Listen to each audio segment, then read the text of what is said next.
Hello everyone, good morning. Welcome to my channel Ishani official. তো দেখো তোমাদের সামনে কি নিয়ে এসেছি। এইগুলো হচ্ছে মিষ্টি, এগুলো ওখান থেকে নিয়ে এসেছি, তাই তোমাদের সঙ্গে একটু শেয়ার করছি যে কী এনেছি। তো দেখো এই মিষ্টিগুলো খেতে খুব সুন্দর, তাই ওখান থেকে এনেছি 10টা এনেছি। 10টার মধ্যে 6টা অলরেডি খাওয়া হয়ে গেছে, 4টে রাখা রয়েছে বাবা মায়ের জন্য। আর এ দেখো রসুনের একটু দাম কম ছিল, তাই রসুন এনেছি। রসুনটা কিছুটা মাকে দেওয়া হয়েছে। তারপরে এই দেখো লেবু এনেছি মেয়ের জন্য। লেবু 11খানা লেবু 50 টাকায়, ট্রেন থেকে লেবুটা কিনেছি।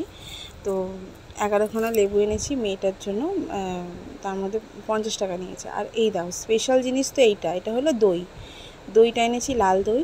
দইটা তোমাদেরকে একটু দেখাই, এক হাতে ফোন আছে তো তাই খুলতে অসুবিধা হচ্ছে দইটা।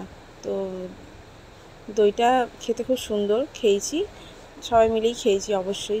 যে কটা জিনিস এনেছি, শুধু লেবুটা মেয়েকে খাইয়েছি, মেয়েকে 2টো লেবু খাওয়ানো হয়েছে। তো এই দেখো লেবুটা, দইটা হচ্ছে এরকম।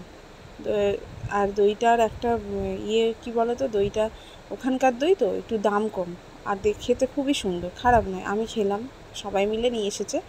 তো খুবই সেটা পূর্বস্থলীর দই, এটা পূর্বস্থলীর মিষ্টি, পূর্বস্থলীর রসুন, পূর্বস্থলীর লেবু, সবই ওখান থেকে এনেছি। আর এই দইটা দেখো কিসের ওপর ছিল, এইটা খুব সুন্দর লাগছে। তো আমি দইটা খাওয়ার পর এই হাঁড়িটা আর এই ইয়েটা ফেলবো না। আমাদের এখানে সমস্ত দই কন্টেনার একটা ইয়েতে দেয়, আর মাটির হাঁড়িগুলো অন্যরকম থাকে। মাটির হাঁড়ি বলছি, ভাঁড়। আর দুপুরে লাঞ্চ দেখো ডাল আর হচ্ছে কচু আলুর তরকারি, মাছের ঝাল, মাছটা ছিল সেই মাছের ঝাল। ডালটা খুবই অল্প, মানে তরকারিগুলো খুবই সামান্য করেছি, আর ভাত করেছি।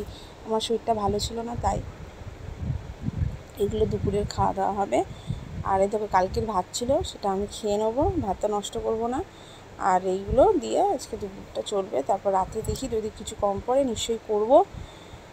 তাহলে বন্ধুরা, ভিডিওটা কেমন লাগলো, ভালো লাগলে লাইক করো, কমেন্ট করো, সাবস্ক্রাইব করো। আবার তোমার সঙ্গে কাল দেখা হবে নেক্সট ভিডিও। টাটা।